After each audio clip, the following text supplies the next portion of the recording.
Hi, it's Steven, your creepy old guy here.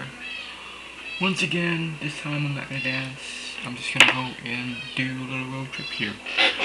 It's been snowing since about 11 o'clock p.m. on Saturday night.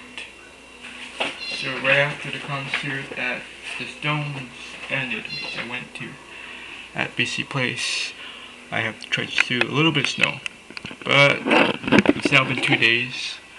And sorry about the camera if bad effects here, but I am going to my window, pulling up my blinds and showing you snow from my room. Okay, as you see outside, you can see a bit of snow.